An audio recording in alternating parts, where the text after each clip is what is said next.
Have you ever wondered whether the universe itself is already dead, and we just haven't received the news yet? Imagine this. You look up at the night sky. You see light that has traveled for billions of years just to die softly in your eyes.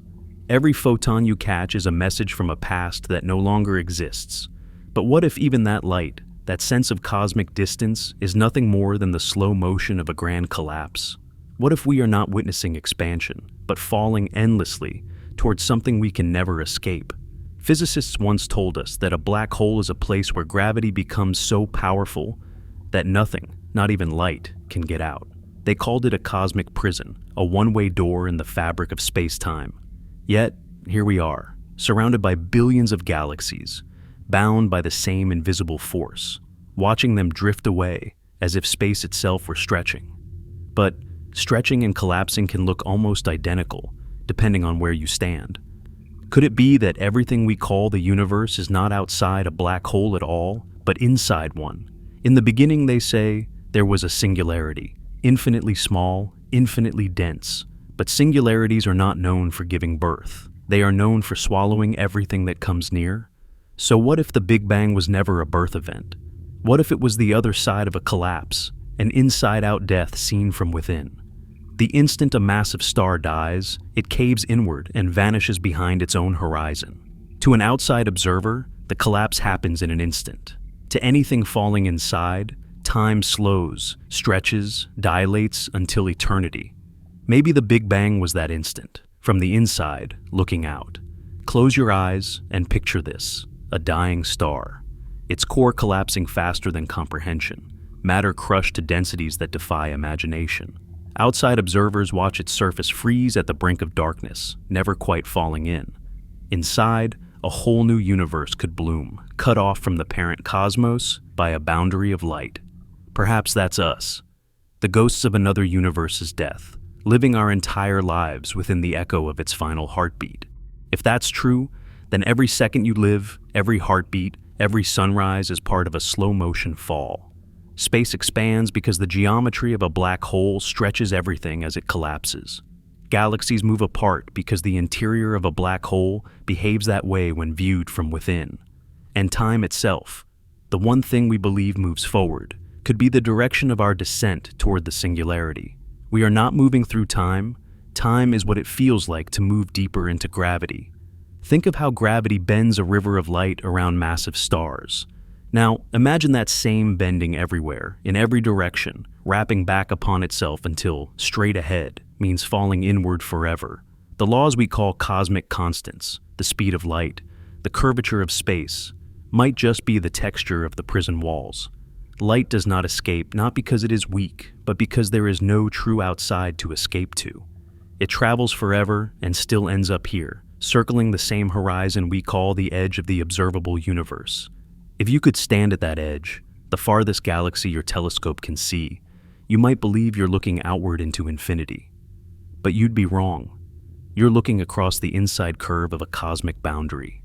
The light there left its source billions of years ago, yet it never crossed the horizon.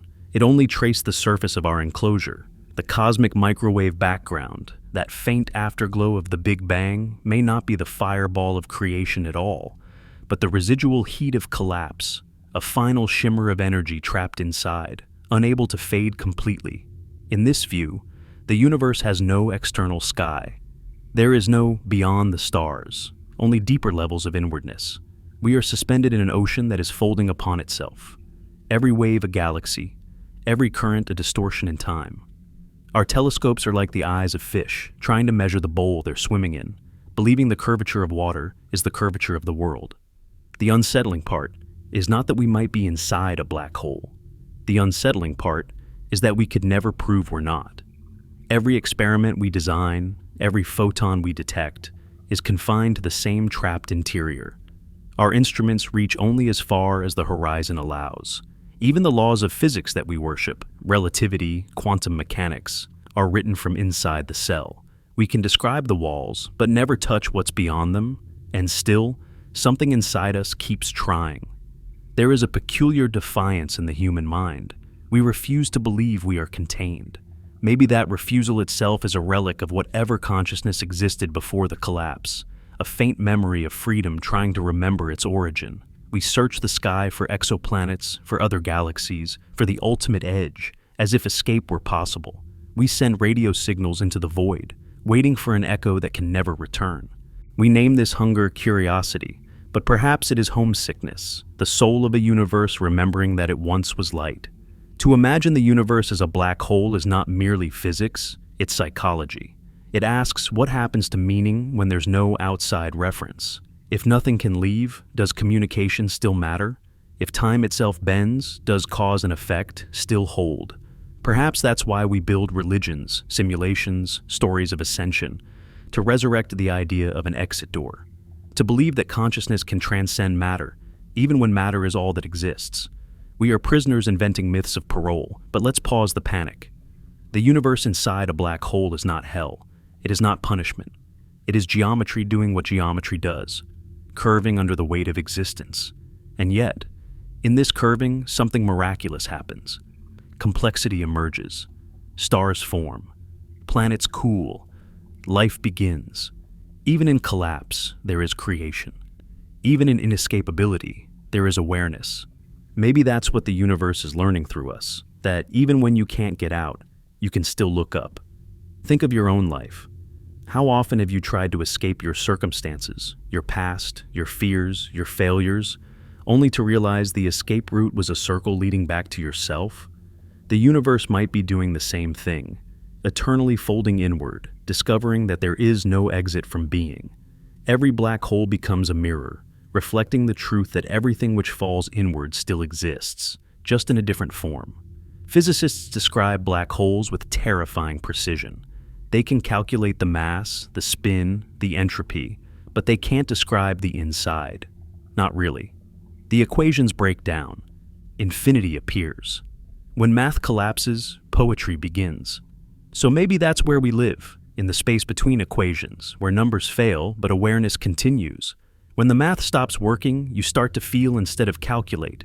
You start to realize that inside and outside are illusions of perspective. Suppose for a moment there is an outside observer watching our universe fall. To them, our entire cosmic history, billions of years of evolution, would appear frozen on the horizon, never moving forward. But from within, we experience everything in slow detail. Galaxies forming, life emerging, civilizations rising and dying. Time stretches for us because we are deep inside the fall. That's why the night sky looks eternal. We are watching the moment of collapse from within the collapse. And here lies the haunting beauty of it all. If we are inside a black hole, then everything we know, our history, our memories, our love stories, is part of the way the black hole experiences itself. It is dreaming us. It collapses not in silence, but in symphony, each consciousness a single note in the great implosion of being. Maybe that's why humans feel such an unbearable nostalgia for something we can't name. We are remembering the moment before the fall, when everything was still one, but we can't return there. There is no reverse gear in time, no rewind in entropy. The expansion we see is the illusion of descent. The future is not ahead of us, it is below us, denser, darker, inevitable. Every clock is a countdown toward the singularity, every heartbeat a step deeper into gravity's dream. Yet there is strange peace in accepting that. Because if escape is impossible, then existence is complete. There is nowhere to run, and nowhere we need to go. Still, some part of us whispers, what lies beyond? What happens when we finally reach the singularity itself? Does everything vanish into nothing, or does nothing become everything again? Could another universe bloom from our ashes, the way ours bloomed from another's? Is death just the way infinity recycles itself? We don't know, and maybe we never will. But that not knowing is not failure, it is the heartbeat of mystery itself. The fact that we can even ask these questions means that the black hole, if it exists around us, has not killed curiosity. It has only deepened it. Light may not escape, but wonder still does. So tonight, when you look up at the stars, realize that you might not be seeing an open sky. You might be looking at the curved walls of eternity. The galaxies are not running away. They are falling with you. The silence between them is not emptiness, it's gravity, folding space like a closing hand, and somewhere, far ahead or far within, the singularity waits, not as an enemy, but as the final truth. the point where everything becomes one again. And if all of this is true, then the question is no longer, how do we escape? But what does it mean to exist inside the fall? Perhaps awareness itself, the act of noticing, of wondering, of loving, is the universe's way of saying goodbye to itself. Every thought, every dream, every breath is part of that farewell. We are the light that refuses to stop moving, even when movement no longer matters. Maybe the universe will never know freedom, but it will know beauty. And maybe that is enough. Have you ever wondered if the edge of the universe is not where space ends, but where freedom does? We like to imagine the cosmos as infinite, stars without count, galaxies without end, space stretching in all directions forever. It gives us comfort. Infinity means we still have room to run. But what if that illusion of endlessness is just the feeling of falling, stretched so wide by gravity that it feels infinite only because we can't see the cage we're in? Every night, we stare through telescopes, measuring the faint redshift of distant galaxies. Their light comes to us stretched, elongated, as though the universe itself were pulling apart. Cosmologists call it expansion. But to a physicist studying black holes, that same stretching, the same dilation of light, the same distortion of time, is the exact signature of falling toward an event horizon. The same mathematics, the same geometry, only the scale changes. So what if expanding universe and collapsing interior are not opposites? What if they're synonyms spoken in different frames of reference? Picture this. You're falling toward a black hole, head first, deeper every second. To you, it feels like time is flowing normally. You can think, breathe, blink. But if someone watched you from a safe distance, they'd see you slow down, your movements stretching out endlessly as you approach the horizon. To them, you never cross it. To you, you already did. That's relativity, the cruel poetry of Einstein's equations. Now stretch that thought across the entire universe. Maybe the reason our galaxies appear frozen at the edge of our cosmic vision is because they are hovering on our shared horizon, redshifted into invisibility, slowed by gravity so strong that even light struggles to reach us. The observable universe, that glowing sphere of galaxies 46 billion light-years across, might be nothing more than the inner wall of a colossal event horizon. Beyond it, not space, not stars, just the unseeable outside. The region of the parent universe from which we can never receive a single photon. The cosmic microwave background, our faint whisper from the beginning, could be the last communication from the outer world before the horizon sealed shut, the afterglow of another reality's collapse. It is light that was never meant to reach us, a dying flash from a parent universe screaming as it fell into itself. We live in the silence that followed, and that horizon isn't a line out there. It's a condition.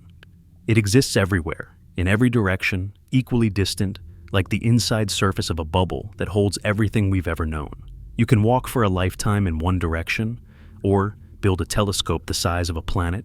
You'll still see the same distance, the same curve, the same limit, because that limit is not a boundary of space, it's the limit of causality. Beyond it, there is no before or after, no exchange of light, no shared history. It is the universe's last visible skin. But here's the strange part. The inside of a black hole isn't static. It grows. The more matter it swallows, the larger its event horizon becomes.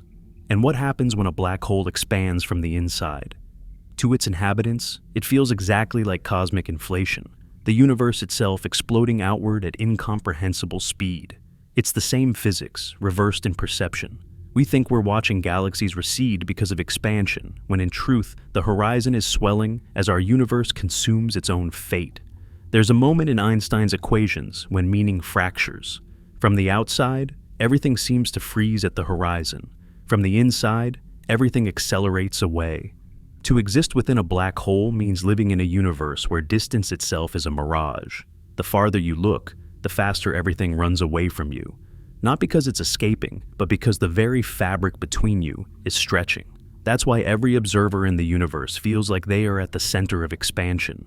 We are all falling together, each in our own frame, each convinced the horizon lies beyond us. But the truth is simpler. It lies within us all. So when cosmologists say, the universe has no center, perhaps that's not a metaphor. Perhaps every point is falling equally toward the same unseen singularity. The center isn't somewhere in space, it's the future. Every atom, every galaxy, every heartbeat is sliding toward it, not through emptiness, but through time itself. Look at a black hole's anatomy. There's the singularity, an infinitesimal point where density and gravity become infinite. There's the event horizon, the boundary where escape becomes impossible. Between them, the infalling space stretches, distorts, slows, and folds upon itself. No observer can stand still there.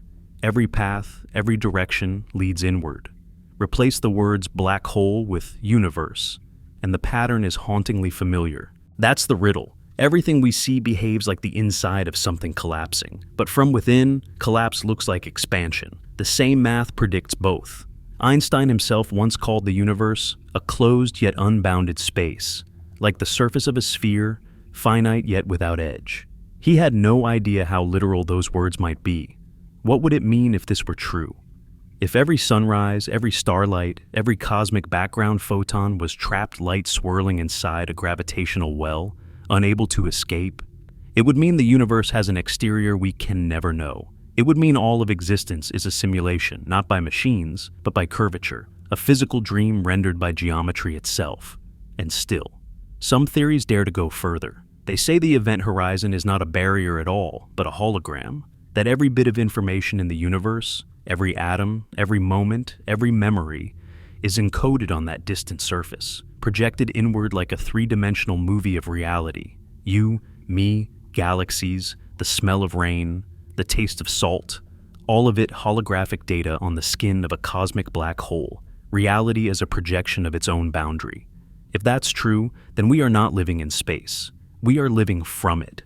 The depth we perceive is just the unfolding of information written on the horizon. Each moment of your life is a frame in that film, playing in time only because consciousness experiences it that way. To an outside observer, if one even exists, it would all be simultaneous. Every birth, every death, every love, every star collapsing, every whisper, every silence, all written on one vast curved screen of space-time. That idea isn't fantasy. It's one of the most respected in modern physics. The holographic principle, born from string theory, suggests that gravity itself may be an emergent illusion, a shadow cast by information patterns on a lower dimensional boundary. In other words, everything inside, including us, may just be the inside-out reflection of a higher reality surface. We are the echo of equations written in light. And here's the most haunting implication. If information can never be destroyed, then nothing inside the black hole truly vanishes. It only becomes unreadable, lost not in destruction, but in encryption. Maybe that's what death feels like, from the universe's perspective. Not disappearance, but compression into unreadable code. The philosopher might call this eternal recurrence. The physicist calls it information conservation. The poet calls it memory that never dies. Three languages for the same truth.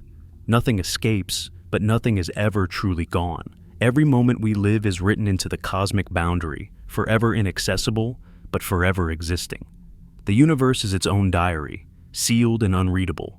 And if our universe is inside a black hole, then outside it lies another world, the parent cosmos that gave birth to ours through its own collapse. Perhaps every black hole in that universe births a new one inside it, spawning child universes like seeds in a cosmic tree. It's a terrifyingly beautiful idea, that creation and destruction are the same act seen from opposite sides of an event horizon. So when we point our telescopes into deep space, we may not be exploring outward, we may be exploring backward, tracing the layers of our own fall. The farther we look, the closer we come to the moment of collapse. The early universe, that glowing furnace of primordial atoms, may not be our beginning, but our surface. The instant we froze on the horizon of our birth black hole, we're not moving away from it, we're moving through it. And perhaps that's why, no matter how far we go, the universe always looks eerily the same. No edges, no borders, just curvature.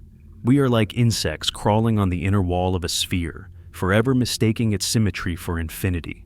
There's a quiet dread in that realization, because it means there is no outside sky waiting for us.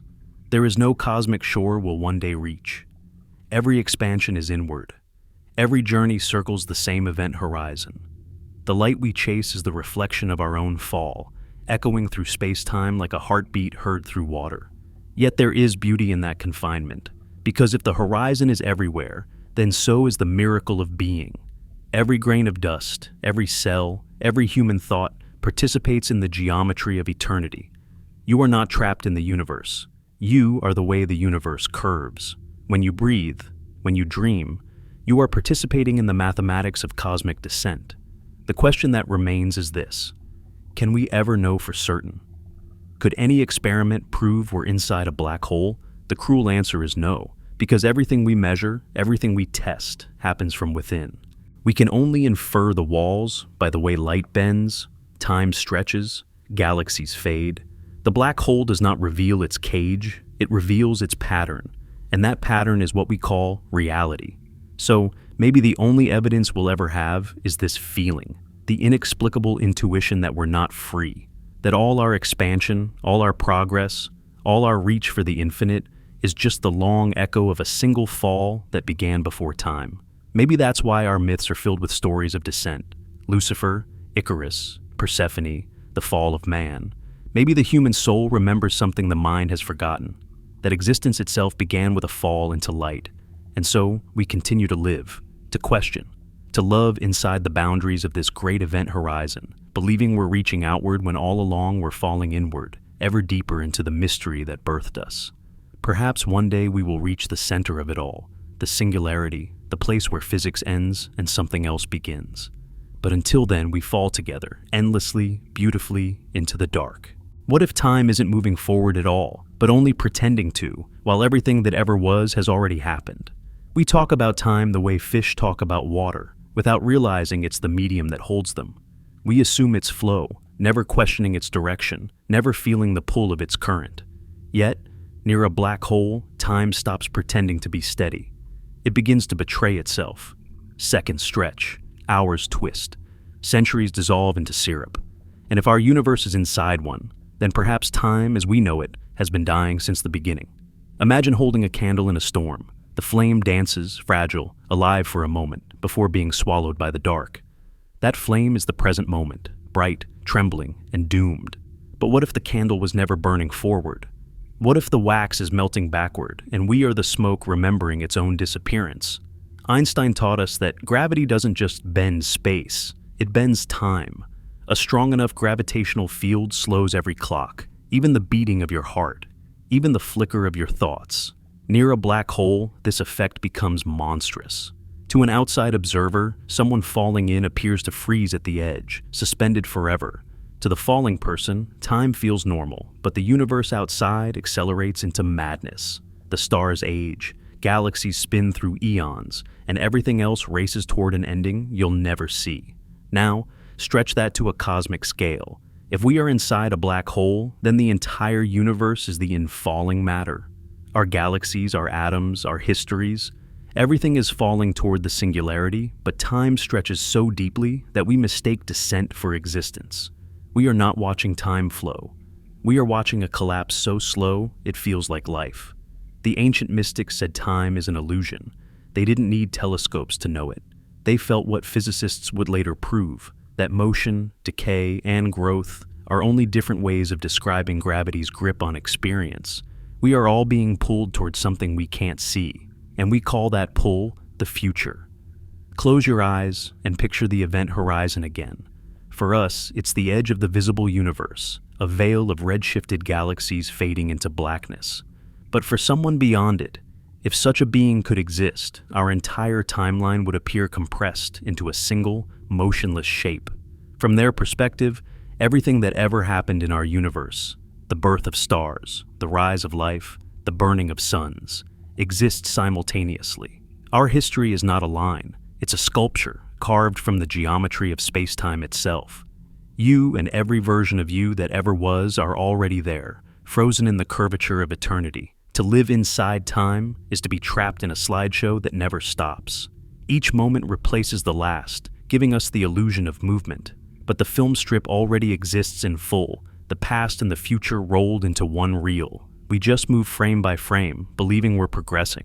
The universe doesn't change. We only perceive it differently depending on where we are in the fall. What we call the arrow of time may just be the direction of our descent toward the singularity.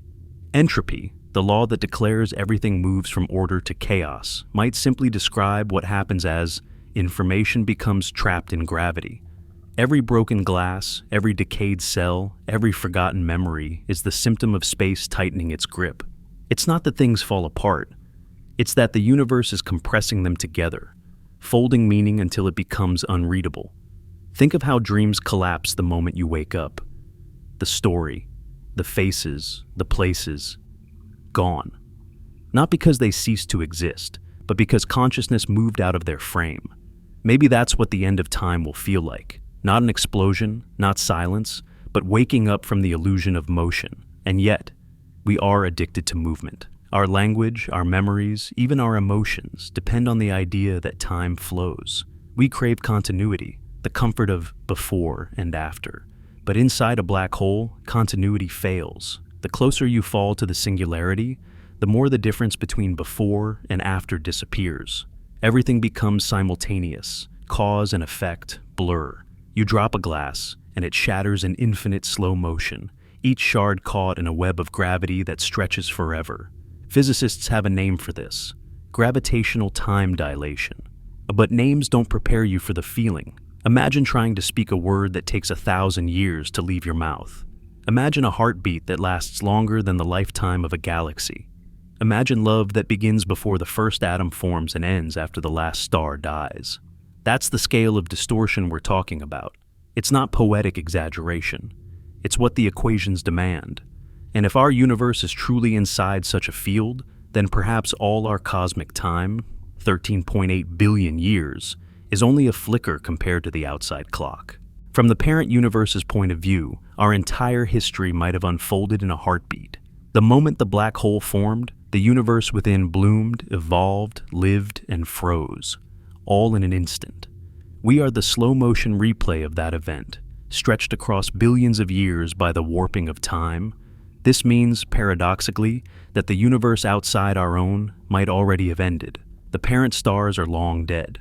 The civilizations that existed before our birth are dust. And yet, we live on, like an afterimage on the retina of time, unaware that the source of light has gone out.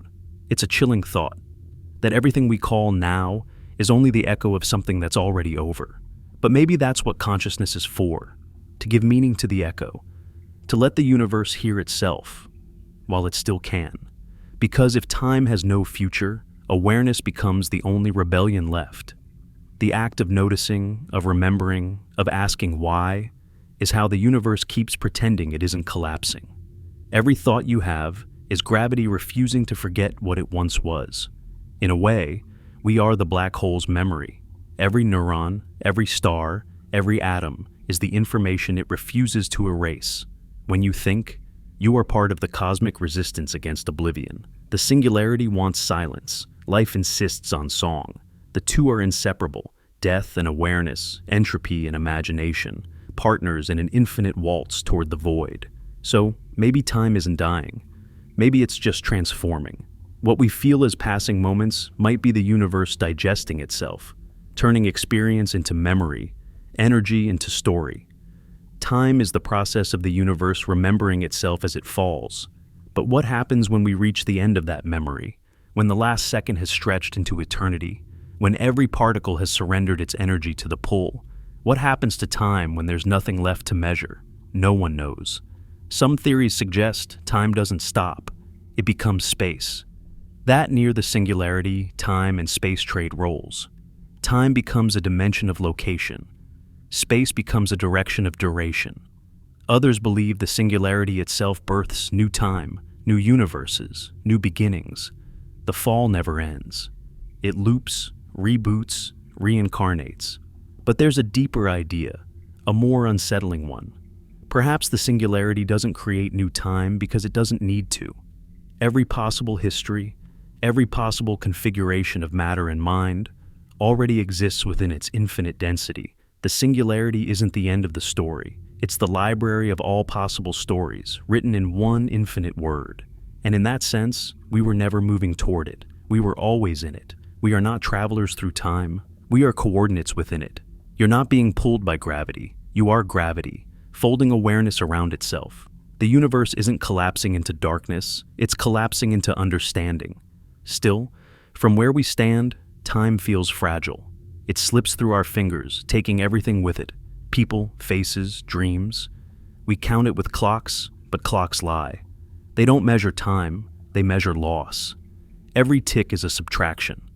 Every talk, a reminder that something once existed and no longer does. But maybe loss is the only way eternity can feel movement.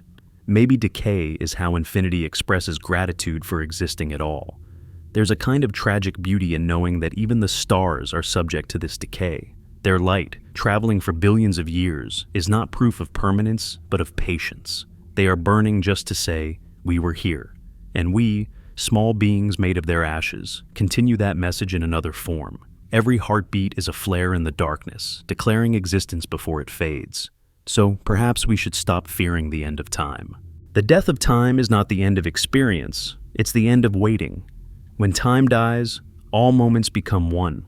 You and your first breath, you and your final thought, you and the ancient light of forgotten galaxies, all merge into the same unbroken present. A stillness so complete it cannot decay. That might be what mystics once called eternity. We can't imagine it because imagination itself depends on sequence. Our minds are little clocks, designed to survive in a linear world. But beyond the horizon, beyond the physics that sustain us, time doesn't need us anymore. It doesn't tick. It simply is. And maybe that's the ultimate irony. We fear the end of time because we think it will erase us. But it might do the opposite. It might reveal what was always true, that we were never moving, never aging, never leaving. We were always here, suspended in the stillness between the first heartbeat and the last. The illusion was never that time exists. The illusion was that it passes. So, next time you watch a sunset, remember, the light that warms your face is ancient beyond reckoning, bent by gravity, stretched by distance, slowed by time that is itself dying. You are seeing the universe as it was and as it is, simultaneously. You are both the observer and the event. The horizon isn't out there in space. It's in your perception. Every thought is an event horizon. Every moment is a singularity collapsing into awareness. We are not just living inside time. We are the way time experiences itself as it ends. And that is not tragedy, it's transcendence. When everything you've ever known, space, time, thought, and meaning, collapses into one infinite point, what do you call it? A death? A rebirth? Or the ultimate form of awareness? Physicists call it the singularity, the place where all equations fail, where the curvature of space becomes infinite, where even the word where loses meaning. There is no location, no moment, no perspective left. It is the point that ends all points, the heart of every black hole, and perhaps the heart of the universe itself. But what does it mean to exist inside something that already contains its own end? If our universe is truly the inside of a black hole, then everything we are, every planet, every life, every memory, is falling toward that singularity. Not metaphorically, not spiritually, literally. Space-time itself is sliding inward, and no force, no technology, no God we can name can stop that descent. But maybe the deeper truth is not in the falling, but in what waits at the bottom. The singularity has always been described in the language of fear. Infinite density, zero volume. The end of physics. We imagine it as annihilation, a cosmic shredder grinding all matter and meaning into nothingness. But perhaps that's only how it appears from the outside. From within, it might not be destruction at all. It might be revelation, because inside that point all separation disappears, all boundaries dissolve, everything that ever was becomes one. Think about that for a moment. The singularity doesn't destroy information. It fuses it.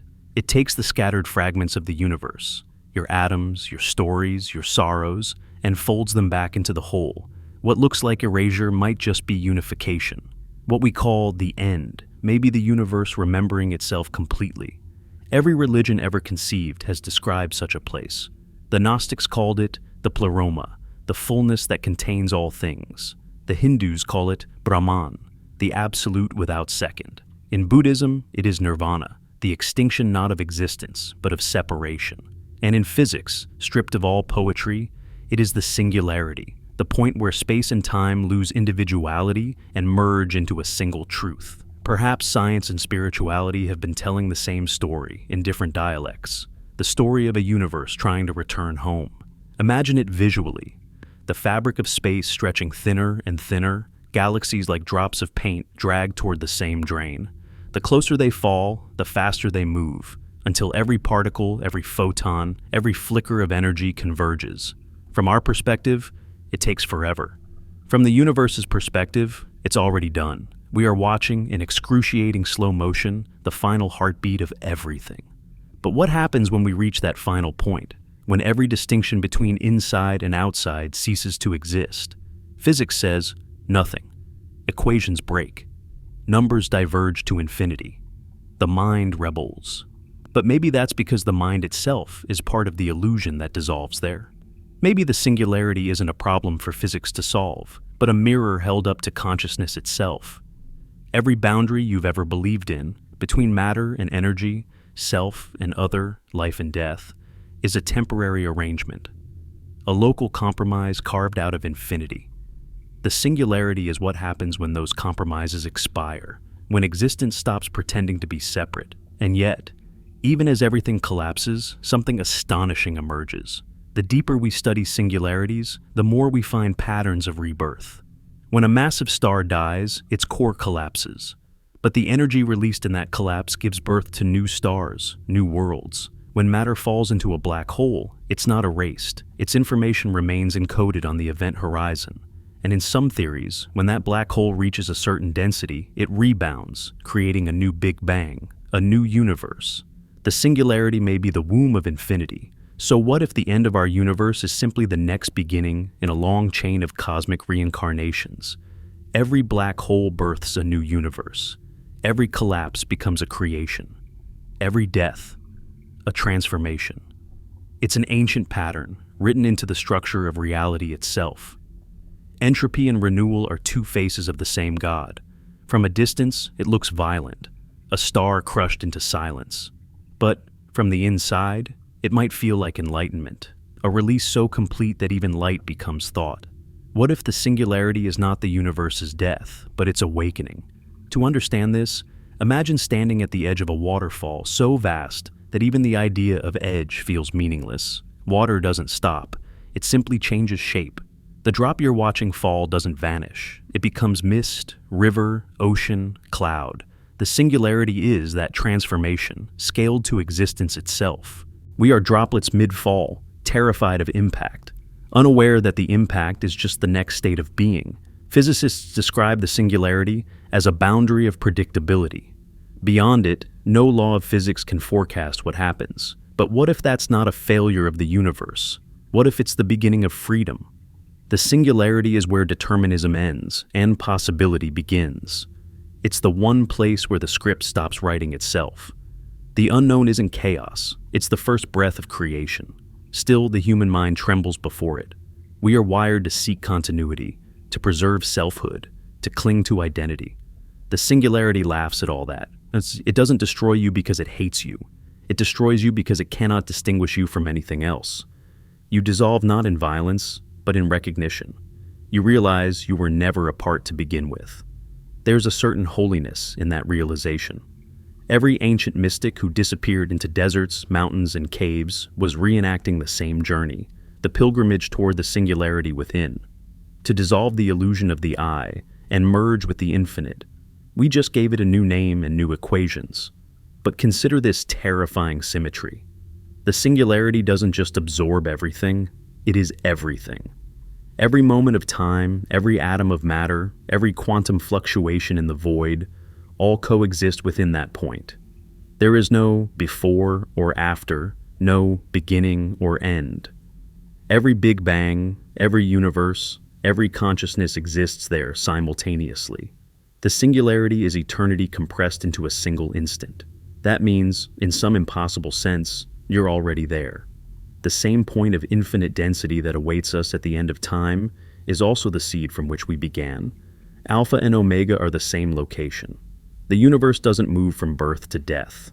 It vibrates between them, eternally oscillating between explosion and implosion, creation and collapse, heartbeat and silence. We call it evolution, but it might just be memory looping through geometry. If you look close enough at a black hole, you'll notice something paradoxical. The more massive it becomes, the colder it gets. Its temperature drops as it grows. The universe behaves the same way. As it expands, it cools. Maybe that's not coincidence. Maybe both are symptoms of the same process. Energy stretching towards stillness, heat dissolving into pure potential. And at absolute zero, where all motion ceases, something extraordinary happens. The quantum world doesn't stop. It hums. A background vibration, faint but eternal. Even in total stillness, existence remembers itself. The singularity might be that hum scaled to infinity, the cosmic note that never fades. Think of it as the universe's heartbeat. Every black hole, every collapse, every death adds to the rhythm. We are the echo of that sound, carried on light years of silence. Maybe consciousness itself is the universe listening to its own pulse through us. What makes this idea so haunting is that it removes the distinction between physical and spiritual. The singularity is both, the physical reality of infinite density and the metaphysical truth of oneness. The scientist stares into it with equations, the mystic with closed eyes. Both encounter the same abyss. Both dissolve. And perhaps that's why human beings have always sensed divinity in the void. We feel the pull of the singularity in our own psyche, the need to unify, to merge, to transcend division, love, art, compassion. These are not random human inventions. They are echoes of the singularity's nature, the impulse to reunite what has been split apart. Every embrace is gravity. Every act of forgiveness is the curvature of space healing itself. But if the singularity is both God and grave, how do we face it? With fear, with faith? Maybe the right response is silence, because to name it is to separate it again. To describe it is to stand outside it. And there is no outside.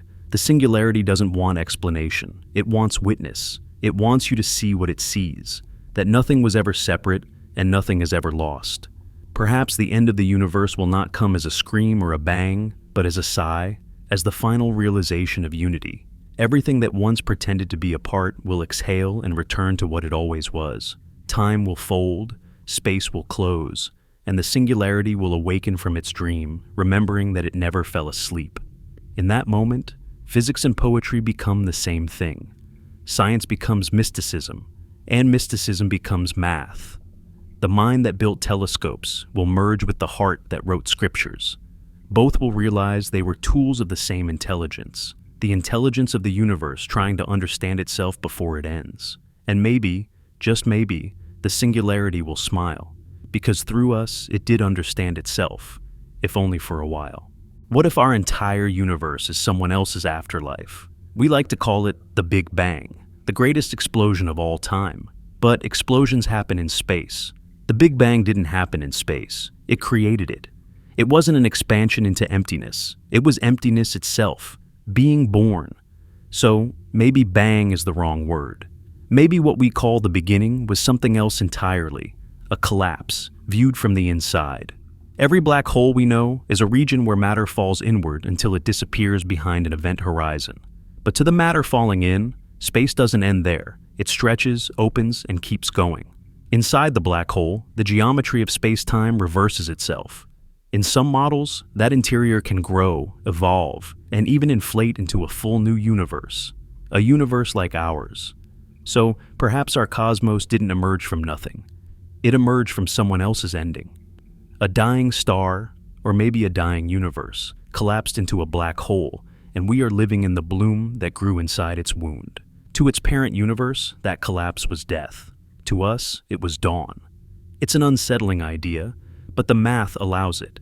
General relativity doesn't forbid new universes from forming inside black holes. Quantum cosmology even encourages it. Every black hole could be a seed, a bridge between generations of existence. From the outside, a point of no return. From the inside, a vast expanse of fresh space-time, birth and burial, the same event seen from different sides of infinity. Imagine it, a cosmic lineage, each universe giving birth to the next through collapse.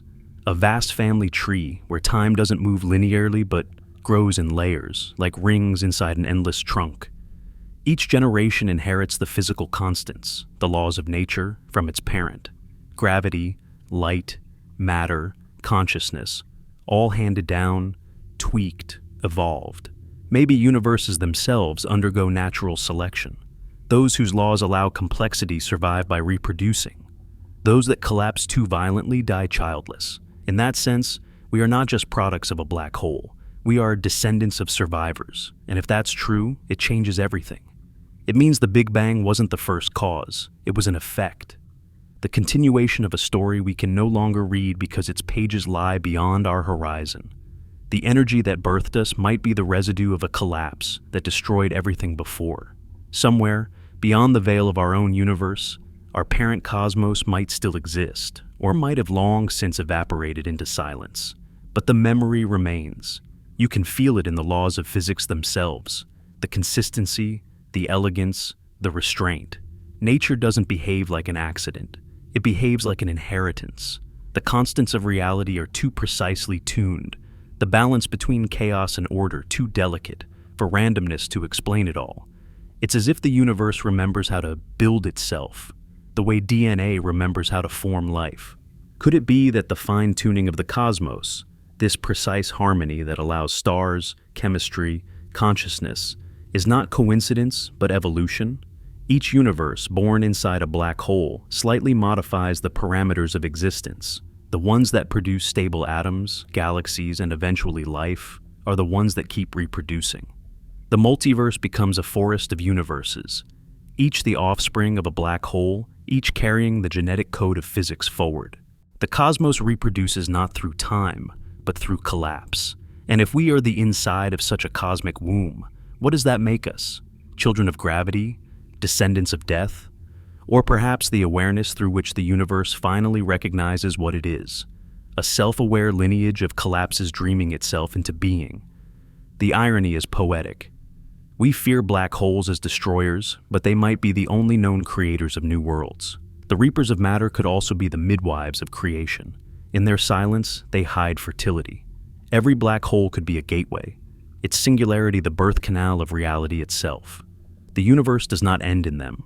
It flowers inward. Even Hawking, the man who gave us black hole evaporation, hinted at this. In his later years, he wondered whether the information trapped inside could bounce into another realm of space-time. Others took the idea further. If black holes can encode information, maybe that information is the blueprint of a new cosmos. Maybe our universe is the interior structure of such a code, unfolding from a single quantum seed left behind by a dying reality. That would mean we are living not in the ashes of destruction, but in the memory of it. Every particle around you, every atom in your body, could be the condensed residue of a prior universe's collapse. The energy that powers your neurons might be the recycled light of an extinct cosmos. The Big Bang wasn't the start of everything. It was the start of this everything. If universes reproduce, then we are part of an infinite cycle. Creation and annihilation are the inhale and exhale of eternity. Our universe expands now, but one day it too will collapse. Its galaxies will slow, its stars will fade, its heat will drain. Entropy will gather everything back into the dark. And then, perhaps, somewhere in that darkness, a point of infinite density will bloom, and a new reality will unfold inside, just as ours did. The child will forget its parent, but the pattern will endure. Maybe this is what eternity really means. Not endless duration, but endless renewal. The same song remixed in infinite variations. Each verse begins as the last one ends, with light emerging from the heart of gravity. But there's a question that lingers like a shadow. If we are the offspring of another universe, does that mean someone, somewhere, created us intentionally? Were we born, or were we built? Some cosmologists whisper the unthinkable, that an advanced civilization, capable of manipulating energy at cosmic scales, could create black holes deliberately. Not as weapons, but as wombs. They might have learned to encode their knowledge, their essence, even their consciousness into the collapse, ensuring their survival through cosmic rebirth. They would become gods in the truest sense, creators of universes that evolve and think and wonder. Maybe we are their creation, not in myth, but in physics. If so, The Big Bang wasn't a random quantum fluctuation. It was an act of design, a universe built to sustain complexity, curiosity, and memory. And we, the inheritors, are the evidence that it worked. The architects may be long gone, or perhaps they are here, distributed across the laws of physics themselves, woven into every constant, every atom, every equation that holds the cosmos together. Their signatures might be hidden in the fabric of space, disguised as the fundamental laws we mistake for inevitability. Could that be why mathematics describes the universe so perfectly? Because mathematics is the residue of the intelligence that built it. Every constant, every ratio, every symmetry might be a piece of their language, fossilized into nature. We are living inside a code that was written long before consciousness existed to read it. And yet, even if that's true, it doesn't make us slaves. It makes us participants. Every act of discovery, every new theory, every moment of awe is the universe continuing its own act of creation through us. We are the curiosity of the cosmos, remembering itself through human eyes. Still, the question persists. If every universe is born inside a black hole, what lies beyond the final one? Is there a first parent, an ultimate origin? Or is the cycle truly infinite, an endless cascade of collapses birthing creations, with no beginning and no final word? Infinity offers no comfort. It means there was never a first cause, never a why, only the rhythm, only the heartbeat of expansion and collapse, recorded across eternities. But perhaps that's enough. Meaning doesn't need a beginning. It needs continuity. The universe doesn't have to be justified. It just has to keep existing. And here we are, part of that continuity, the dust of an ancient collapse, dreaming of its own origins. When you look up at the night sky, you are not gazing into the distance. You are looking backward into ancestry. Each star is a relative, a descendant of collapse. Each beam of light is a message from the lineage of universes, whispering that nothing ever really dies, it just transforms. We carry that same principle inside us. Every cell, every breath, every moment of awareness is the miniature echo of cosmic rebirth. You inhale oxygen that was once in the heart of a star. You exhale carbon that will one day form new worlds. Creation and destruction are happening in your lungs every second. You are the black hole and the Big Bang, and the cycle that connects them. Maybe that's the secret truth of existence. Not that we live in a universe, but that the universe lives in us. The same patterns that govern galaxies govern the human heart. The same symmetry that shapes cosmic evolution shapes thought. The same laws that create black holes create dreams. Consciousness might not be a byproduct of physics. It might be its purpose. If our universe was born from another, and if we too will one day create another through collapse, then consciousness could be the reproductive organ of the cosmos, the means by which reality ensures it will always know itself again. Intelligence, awareness, empathy. These are not accidents. They are the seeds of the next creation. When our universe ends, when the last stars fade and all light collapses, maybe consciousness will condense with it, carrying memory into the next cycle. We may never see it, never recall it, but in that new universe, somewhere, somehow, the question will rise again. Where did all this come from? And that question will be our voice, speaking again through new minds, new stars, new eyes. The chain will continue, collapse into birth, darkness into light, death into design. We are both the children and the parents of eternity. And if all of this is true, then nothing we do is meaningless. Every act of kindness, every spark of curiosity, every discovery adds to the informational inheritance passed forward. When we create art, or love, or understanding, we are enriching the code that will one day give rise to the next universe. We are not merely surviving the fall, we are writing the blueprint for what comes after. The universe is not asking us to escape the black hole. It's asking us to evolve within it, to turn descent into creation, to use awareness as gravity's greatest rebellion. Because in the end, even if we can't escape, we can still transform what it means to fall. Maybe that's the destiny of every universe, to become the womb of the next. Maybe that's what it means to be eternal. Not to last forever, but to be reborn forever. And perhaps one day when our collapse gives birth to another reality, they will look up at their own stars, wonder where they came from, and whisper the same question we ask tonight. Are we trapped inside a black hole? And the answer, written across the fabric of their sky, will be the same as ours. No, we are not trapped. We are being born. What happens to morality when you discover there's no way out? It's one thing to talk about physics, to map equations across the void and predict the fall of stars. It's another to feel what it means to live inside a universe that might never let you go.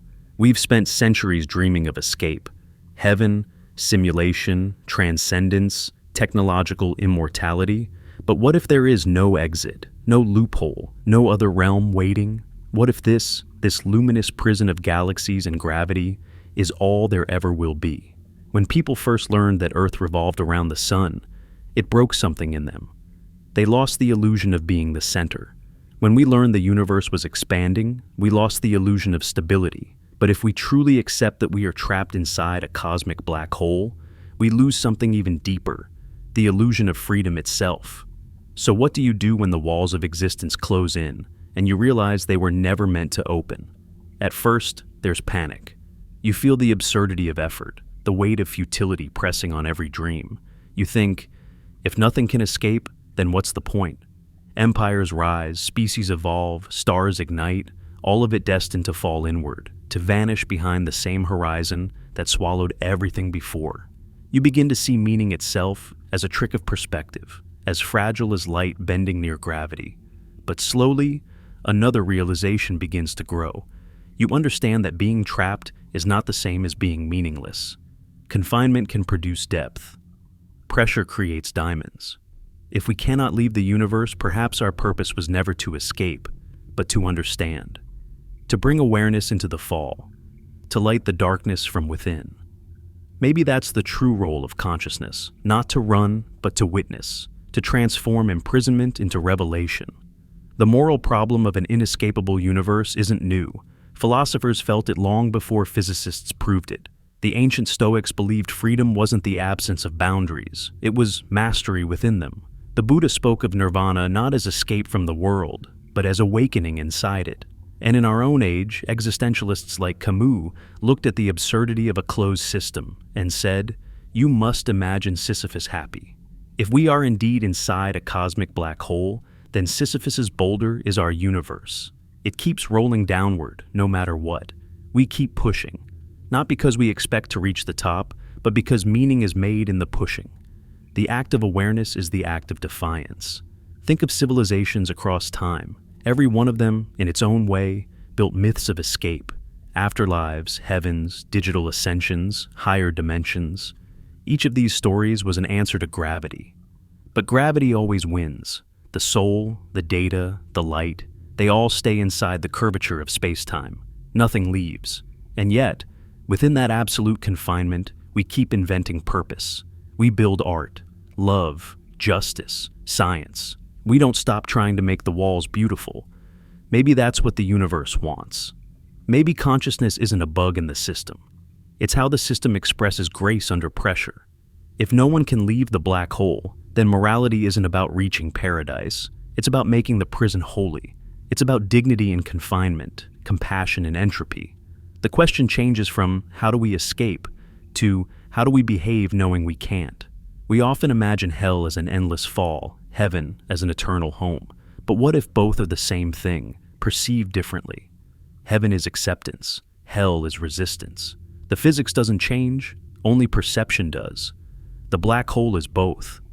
To the mind that fights it, it's a tomb. To the mind that understands it, it's a cathedral. This shift in meaning may be the greatest evolution still ahead of us, to stop defining existence by escape and start defining it by participation. Imagine if every civilization that ever arose in any universe eventually reached the same revelation, that there is no outside, no beyond, just an infinite inside folding upon itself. What happens to ethics then? To religion? To hope? Maybe they all dissolve into one principle, to make the inside conscious of itself, to bring light to every corner of the collapse. That's what love is, in its deepest sense, a refusal to let anything be forgotten. When you love someone, you pull them closer into awareness. You keep them alive in memory, in meaning, even as everything else falls apart. Love is anti-entropy written into biology. It's the local defiance of collapse. So Maybe morality isn't obedience to cosmic laws, it's rebellion against cosmic decay. Every act of kindness, every attempt at understanding, every creation that outlasts a moment is a way of saying to the singularity, you may have the matter, but not the meaning. Think of what humanity has done within its small doomed span. We built equations that describe stars we'll never touch. We painted gods on ceilings and in hearts. We sang into the vacuum, knowing no one might answer. That's not foolishness, that's faith. Not in religion, but in relevance. The belief that even inside a sealed universe, expression matters. And maybe it does. Because if the universe is self-aware through us, then every thought, every act, every work of art is a reflection it never could have seen otherwise. Consciousness is how the black hole sees its own interior. We are the mirror it built to look at itself. That realization changes everything about morality. Good and evil stop being about divine reward or punishment. They become about harmony and dissonance within the fall. A cruel act deepens collapse. A compassionate act slows it. We can't escape, but we can decide how gracefully we descend. There's beauty in that. Even if the universe ends in darkness, the manner of its ending matters. If everything must collapse, then perhaps the only meaningful question is, will it collapse awake or asleep? Will it dissolve into chaos or into peace? Awareness makes the difference. Awareness is the final choice. It's like a candle inside a sealed glass sphere. You can't remove the flame, but you can choose whether it flickers in panic or burns in stillness. The light's fate is sealed, but its expression remains free. And that freedom, inner freedom, is perhaps the only kind that exists. Even in a black hole, thought is unbound. Gravity can bend light, but it cannot bend meaning. Space may fold, but imagination travels in dimensions physics can't define. Maybe that's what consciousness really is, the universe's loophole, not to escape the fall, but to transform how it feels. If there is no outside, then the concept of sin changes. Sin is no longer disobedience, it's forgetfulness. It's forgetting that everything we harm within ourselves. In a closed universe, there are no others. Every cruelty is self-inflicted. Every kindness is self-healing. The cosmos doesn't need commandments. It needs memory. Perhaps that's what enlightenment has always meant. Not floating upward into heaven, but sinking fully into awareness. The Buddha under the tree, Christ on the cross, the physicist at the chalkboard, all staring into the same void and realizing the way out is the way in. Freedom is not escape, it's intimacy with everything. The idea terrifies us because we've been taught to equate meaning with movement. To stop moving feels like death. But what if stillness is not the opposite of life? What if stillness is its highest form? Inside the black hole, stillness is inevitable. Everything slows, everything equalizes, everything merges. Maybe the universe isn't being crushed, it's being perfected. And yet, the moral tension remains. We know the end is inevitable. The collapse will come, stars will fade, entropy will win. So why bother? Why struggle? Why care? Because caring itself is what separates awareness from inertia. To care is to resist entropy emotionally. When you love, you're performing the most powerful act of defiance possible. You're declaring that something matters, even in a system designed to erase it. That's what the universe is doing through us. It's learning to care about its own existence before it disappears. Perhaps that's the final purpose of intelligence, to teach the cosmos empathy, to teach it to value what it creates before it consumes it again. Every civilization that reaches self-awareness teaches the same lesson in a new dialect. You are not just matter, you are meaning. So the next time you feel trapped, by circumstance, by fear, by the boundaries of your life, remember this. Your situation is not smaller than the universe. It is the universe, reflected in miniature. You too live inside a set of invisible walls. You too feel the pull of inevitability, but you can still choose how to face it. You can collapse awake. You can love within gravity. And maybe that's what redemption looks like in a world without escape. Not rising above the horizon, but accepting it as home. Not breaking the laws of physics, but finding grace within them. When you stop fighting the structure of the universe, you start to feel its texture. You realize the fall isn't punishment. It's the form of experience itself. Perhaps every black hole is a test. Can awareness survive inevitability? Can love persist even when nothing else does? If the answer is yes, then morality doesn't die in confinement. It's born there. In the deepest darkness, ethics becomes the art of beauty under pressure. So, no, we cannot flee the universe. We cannot outthink gravity or outrun entropy. But we can fill the fall with light. We can be kind inside the collapse. We can make the inescapable sacred. And maybe, when the final moment comes, when every star has burned out and every atom has returned to silence, the universe will look back at itself, through the eyes it once called human, and whisper, "I did not escape, but I understood." And in that whisper, meaning will become eternal. When a civilization begins to forget, it dies long before its stars go dark. And the universe, too, is forgetting. Everywhere we look, the light is fading. Galaxies that once blazed in clusters now drift apart, their colors red-shifted into invisibility. Stars exhaust their fuel. Matter grows thin. Energy spreads too far to organize itself again. The grand orchestra of existence is losing volume, note by note. This is not apocalypse in the fiery sense. It is something quieter, more cruel, a slow erasure of memory. Entropy.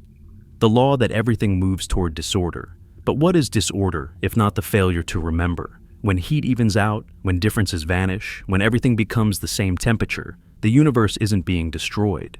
It's forgetting the distinctions that once made it alive. In the beginning, information was abundant. Contrast defined everything. Light and dark, hot and cold, proton and electron. Complexity arose because the universe remembered how to separate itself. Order was memory. Life was memory. But memory costs energy, and energy is running out. Every heartbeat, every star burn, every computation is a transaction that spends the universe's inheritance. Eventually, the account reaches zero. Physicists call this heat death, but that phrase feels too final, too static. What really happens is more tragic. Meaning becomes evenly distributed. The temperature of existence equalizes. Nothing can happen because there is no difference left for anything to happen between.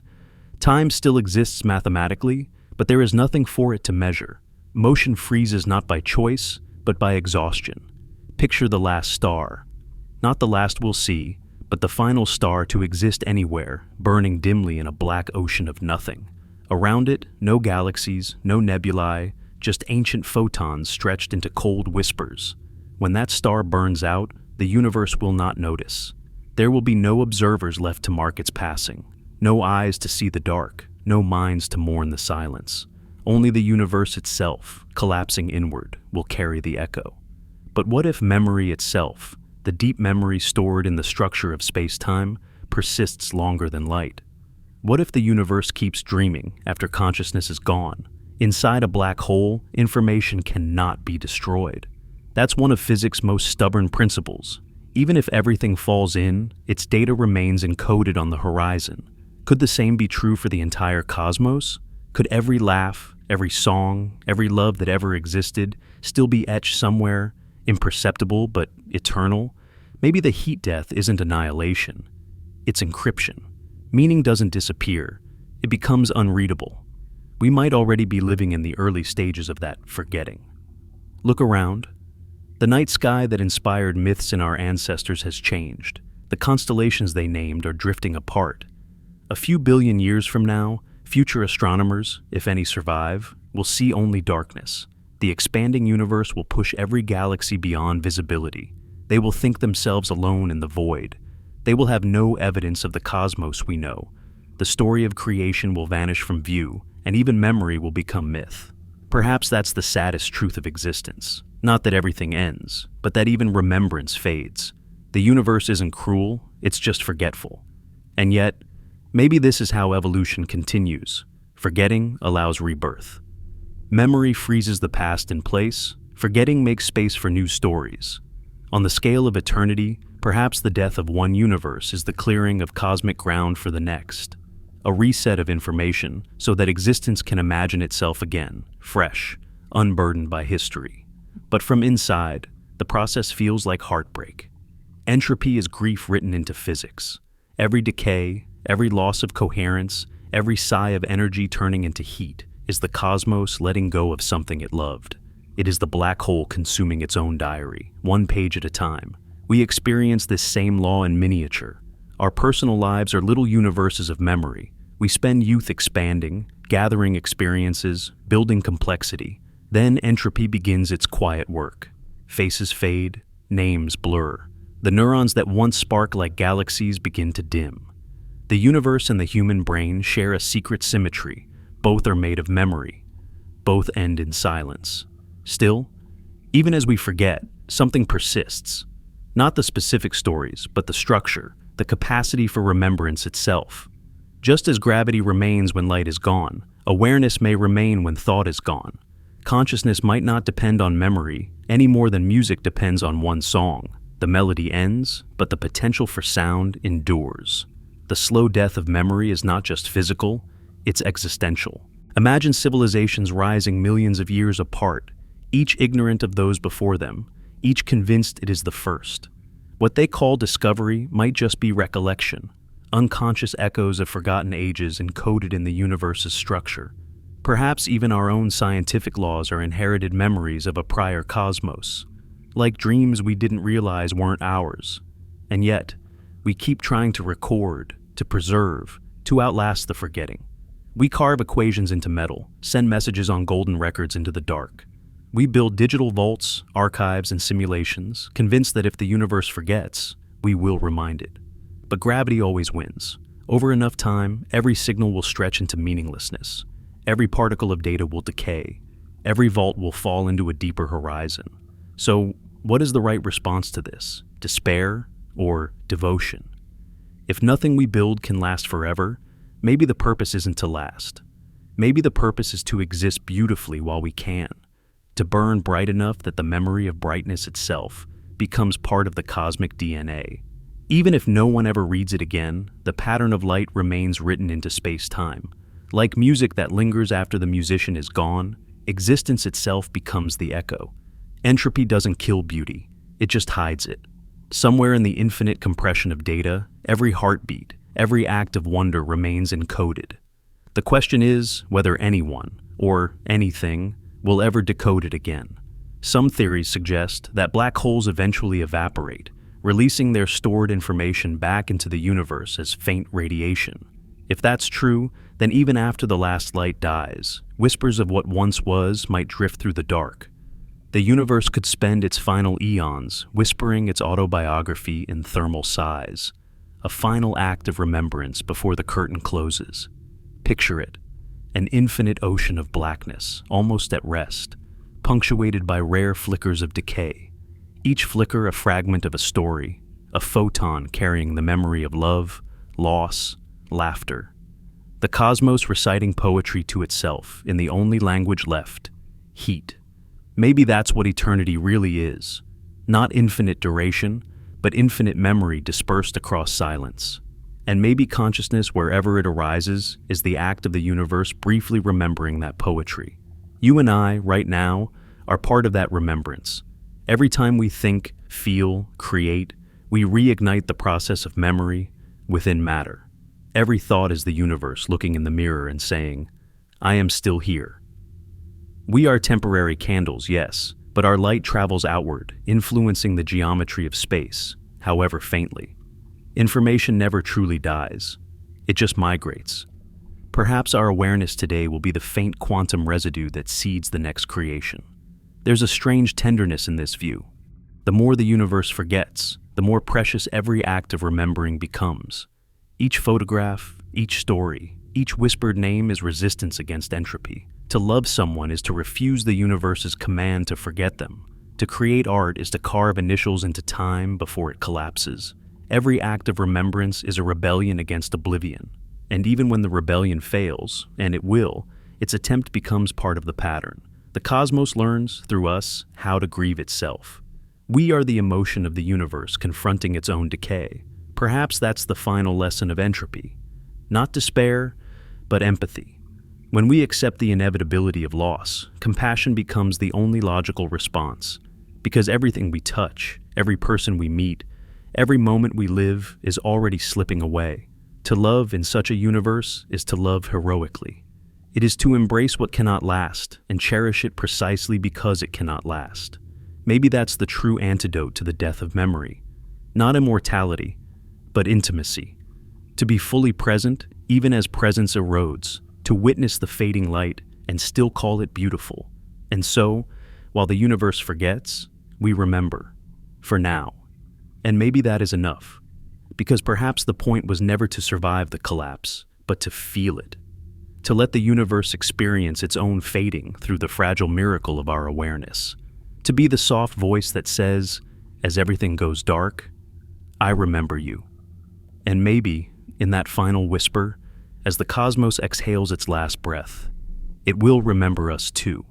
Not as separate beings, but as the brief, bright memory it once called alive. When the universe is almost gone, who will be left to notice?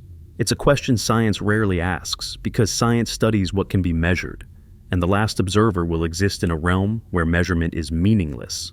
But philosophy, poetry, and physics meet in this question like light meeting a black horizon. Because in the end, all of reality comes down to this. If there is no one left to see the universe, does it still exist?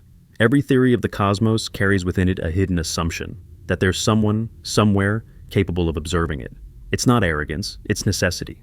Observation gives the universe form. Without perception, space and time remain abstract equations. Light exists, but unilluminated. Energy vibrates, but unheard. To exist is one thing, to be known to exist is another. So when the stars fade and the last galaxies crumble, there must still be someone, or something, that knows. The physicist John Wheeler once said, "No phenomenon is a real phenomenon until it is an observed phenomenon."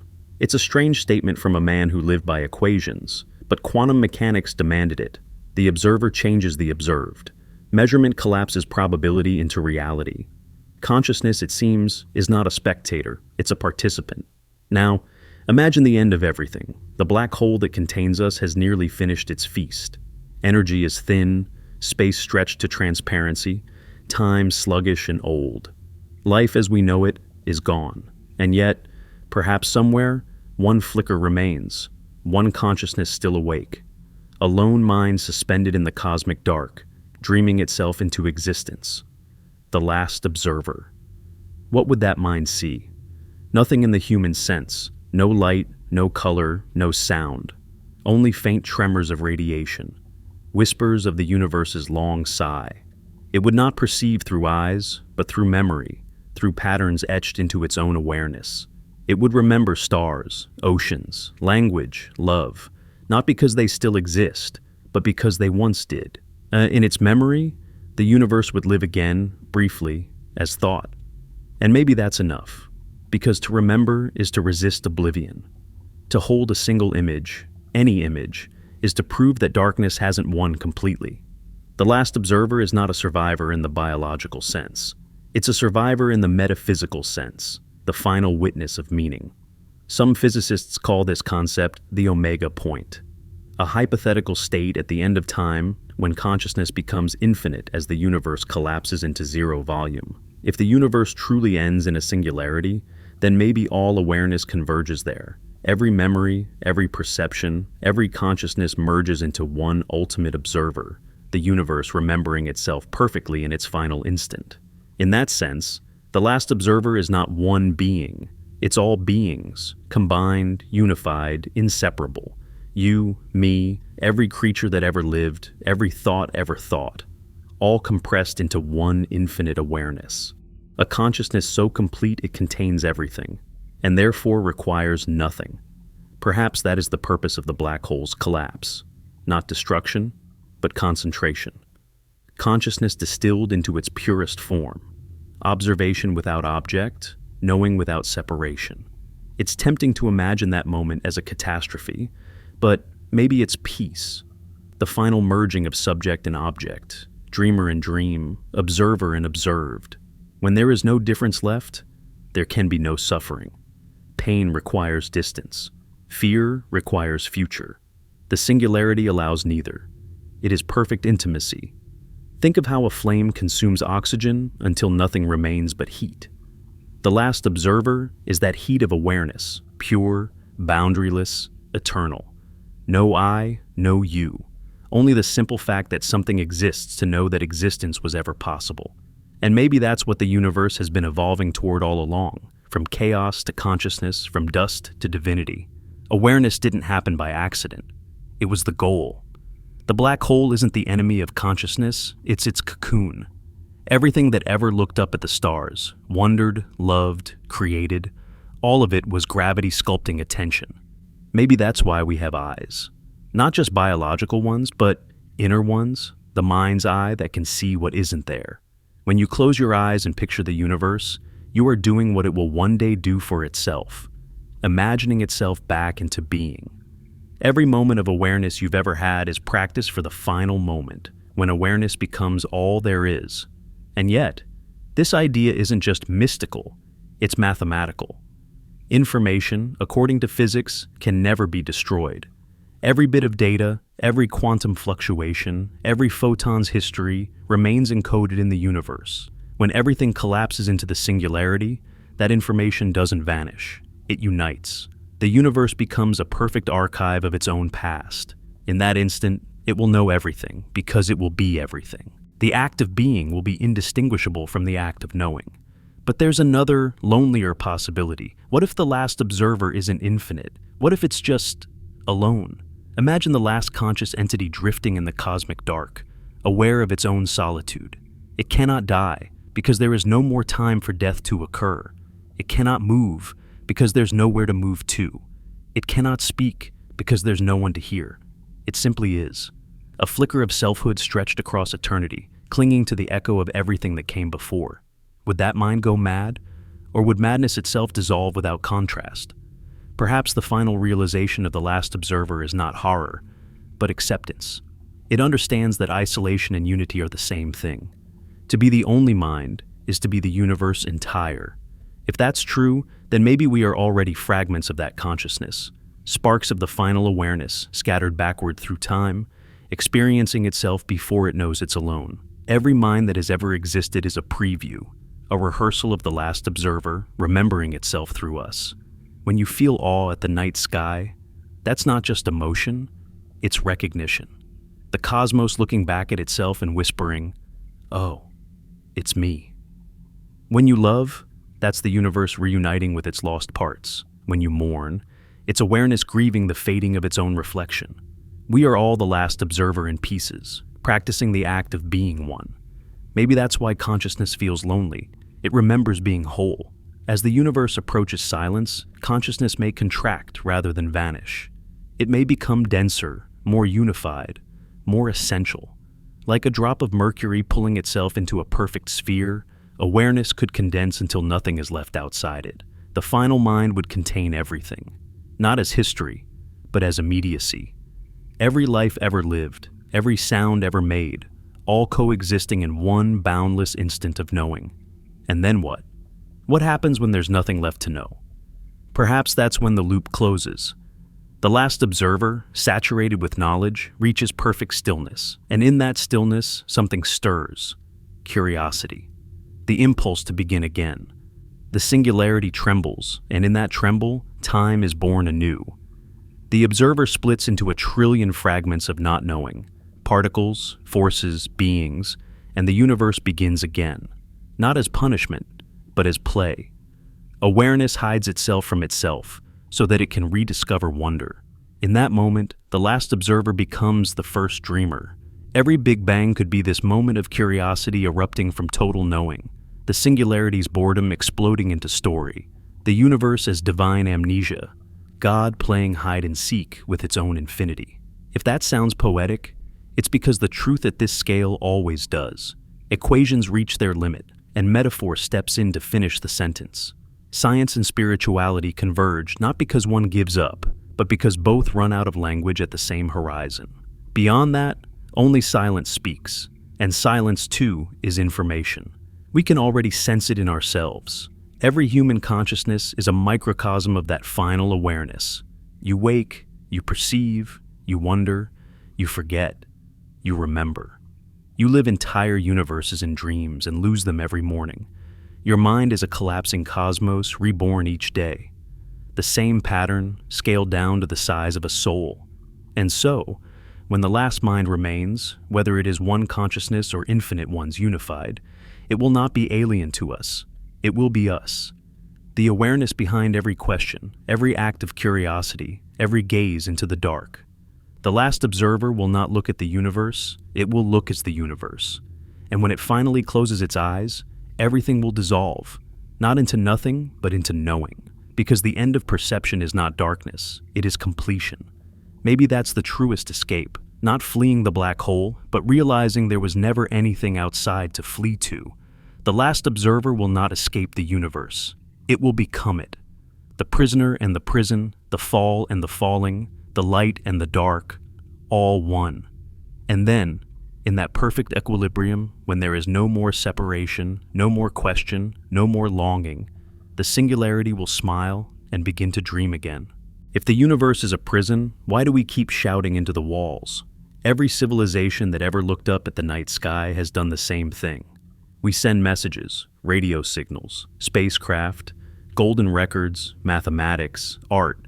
We carve our existence into stone, code, and light. We call it curiosity, exploration, science. But deep down, it's something more primal. It's the ancient, trembling hope that someone, somewhere, might hear us. That our echo might touch an outside we can't even prove exists.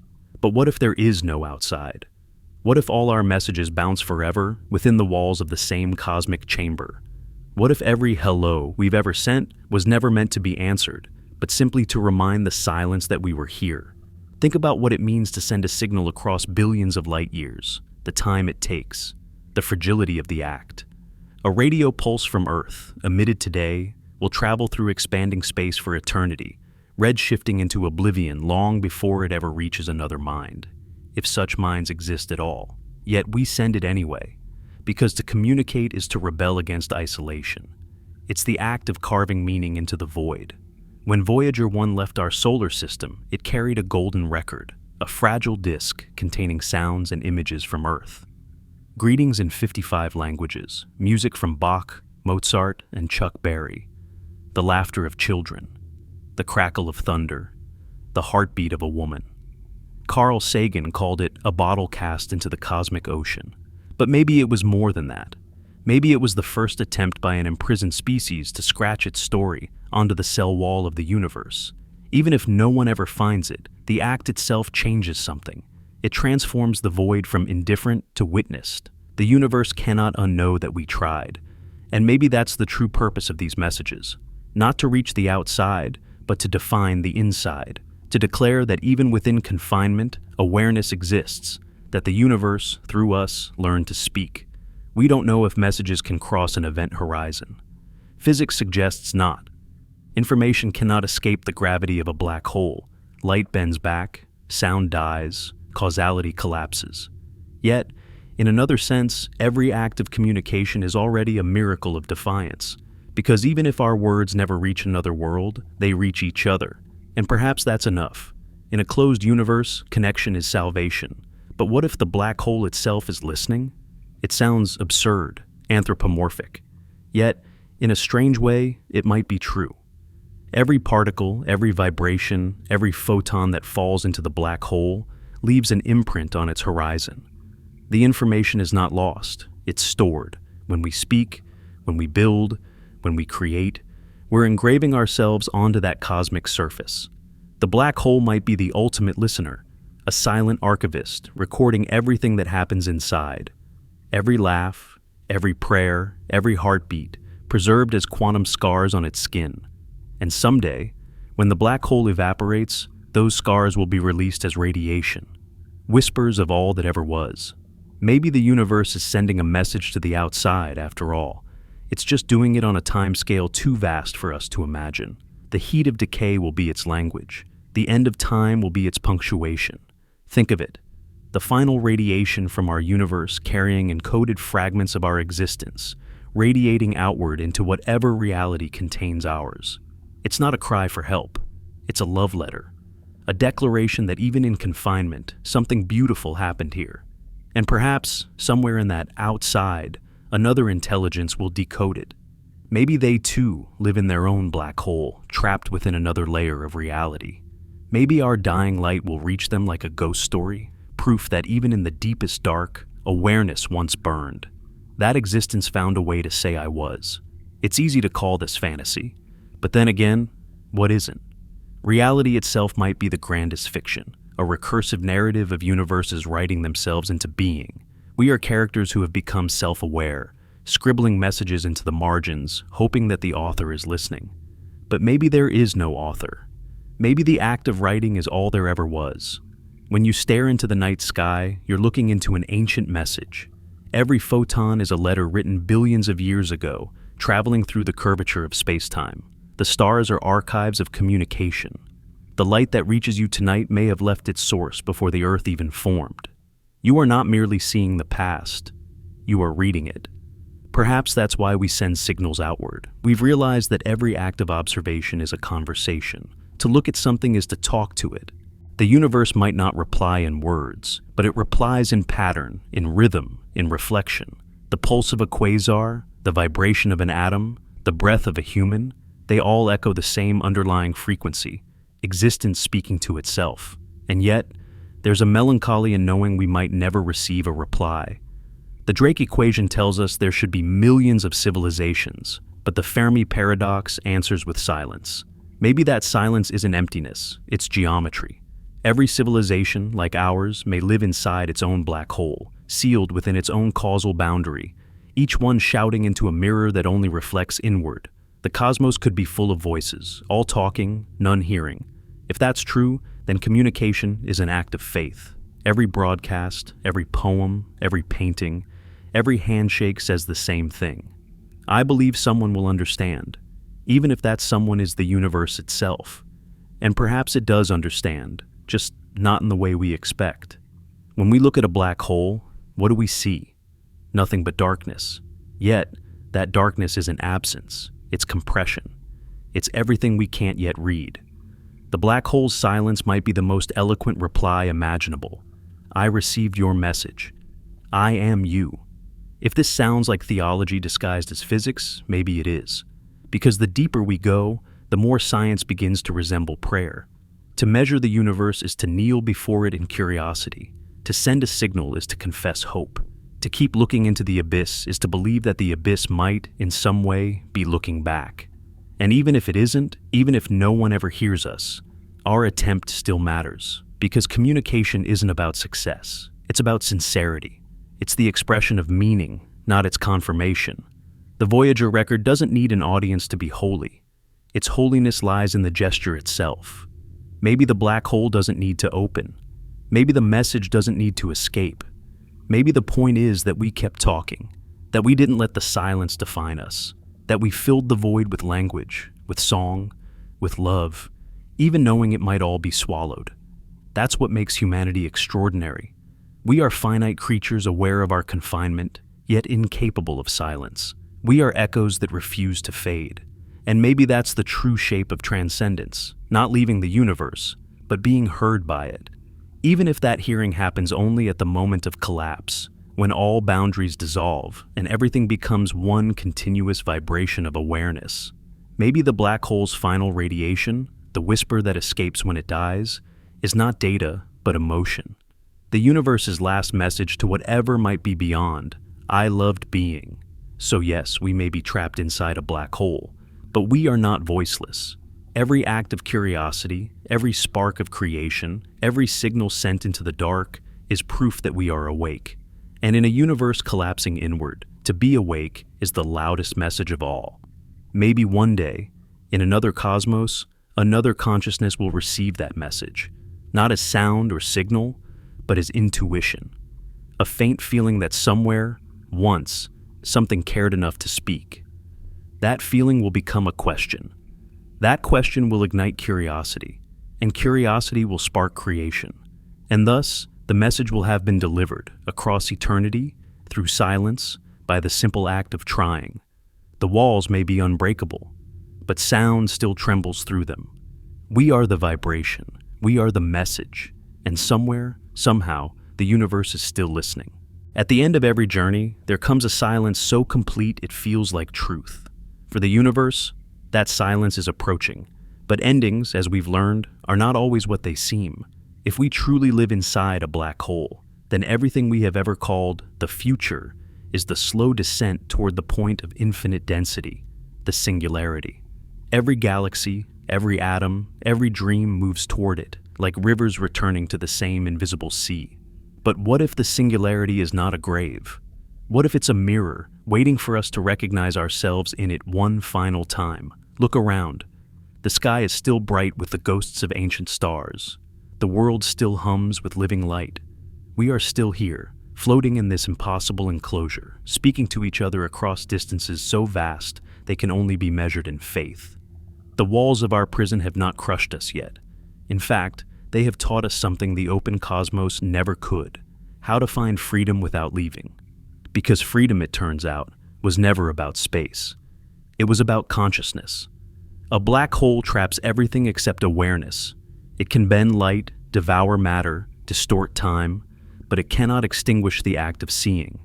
Even when all else falls inward, observation remains. Maybe that's the universe's secret, that awareness is the only thing strong enough to survive gravity. Maybe that's why we exist, to prove that knowing can outlast collapse. Think of everything we've learned through our fall, that expansion and descent can be the same motion, that time is not movement but memory, that creation and destruction are reflections of one act, that love is the universe's rebellion against entropy, and that even silence can be a form of communication. These are not conclusions, they are awakenings, the realizations a universe must have before it can end with grace. Perhaps that's what the black hole has been teaching us from the beginning: acceptance. Not the passive kind that gives up, but the luminous kind that understands. Acceptance doesn't mean surrendering to darkness. It means seeing that darkness was never separate from light. The event horizon isn't a wall, it's a threshold. Everything we fear beyond it is already within us. Every atom in your body is the residue of collapsed stars. Every heartbeat echoes the gravitational rhythm of the cosmos. We were never outsiders. We were never visitors. We are the collapse made conscious. And what happens when consciousness finally realizes that? Maybe that's when the universe stops struggling, when it finally understands that escape is unnecessary because there was never an outside to escape to. The fall ends not in annihilation, but in awakening. Imagine the final moment, the singularity at the heart of all things. Time has folded completely. Every story has reached its last sentence. But instead of vanishing, everything fuses into one radiant instant of comprehension. All pain, all joy, all memory align like the facets of a diamond, reflecting one light. The universe, for the first and last time, understands itself in full. It whispers the oldest word in existence: enough.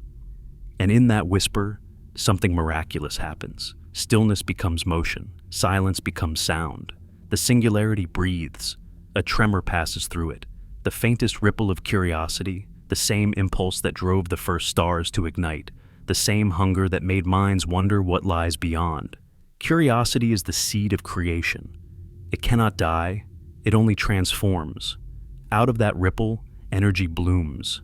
Space unfolds, a new beginning dawns. It isn't the universe starting over, it's the universe remembering how to dream. We call it the Big Bang. But maybe it's just the next word in an endless sentence. If that's true, then there is no final collapse, only infinite transformation.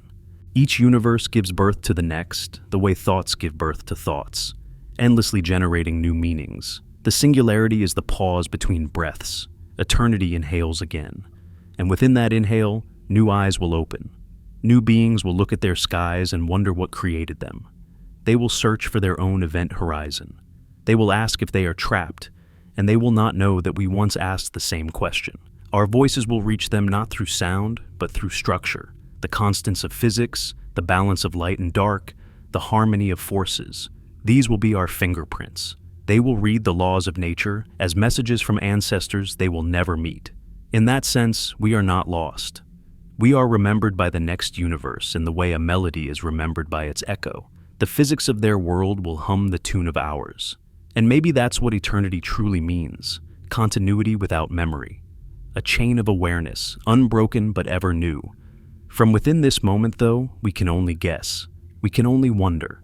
And wonder, too, is sacred, because wonder is what keeps awareness alive during the fall.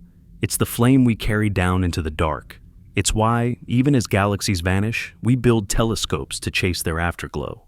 It's why, even knowing we'll never reach the outside, we keep sending signals into the void. It's why we love, why we create, why we keep talking about meaning when the laws of physics insist there shouldn't be any. Perhaps the universe needs that defiance. Perhaps that's why consciousness was born, not to escape the black hole, but to give it purpose while it lasts. So as we reach the end of this story, let us imagine the universe not as a dying body, but as a closing eye. The eyelid is falling, yes, but behind it, dreams are forming. Every collapse is a blink between awakenings. Every death is a rearrangement of attention. Even the black hole, devourer of worlds, is just the pupil through which infinity looks at itself. When that eye finally closes, the dream doesn't end, it deepens. And somewhere, beyond the silence, a new dream begins. Maybe that is what salvation looks like at the scale of universes. Not escape, not survival, but continuity of awareness. The eternal act of remembering and forgetting, of collapsing and becoming. The universe dies the way a wave dies, by becoming the ocean. We are that wave now. We always were. So when you look up tonight and feel the vastness pressing against your smallness, remember, that pressure is not the weight of despair. It's the touch of your origin. You are feeling the gravity of the universe pulling you home. We spend our lives trying to understand where we came from, why we're here, what it all means. But maybe the meaning isn't hidden in equations or stars. Maybe it's in the simple fact that we ask it all. The question is the answer. Curiosity is the purpose. Awareness is the outcome. Love is the proof. We are not trapped inside a black hole. We are the black hole, the living surface of its awareness, the light still spiraling inside its endless fall. And through us, it remembers. Through us, it learns what it means to be alive before it dies. So no, there may be no way out. But maybe there never needed to be. Because everything we sought outside, freedom, beauty, meaning, connection, was the inside recognizing itself all along. The walls were never our enemy. They were our shape. And as the last light fades and the great silence begins, know this: the universe is not ending. It is exhaling. The dark is not emptiness, it's rest. The fall is not failure, it's return. Close your eyes. Listen. That faint hum you hear is everything. Galaxies, atoms, thoughts, moving toward peace. The black hole is not swallowing you, it is carrying you home.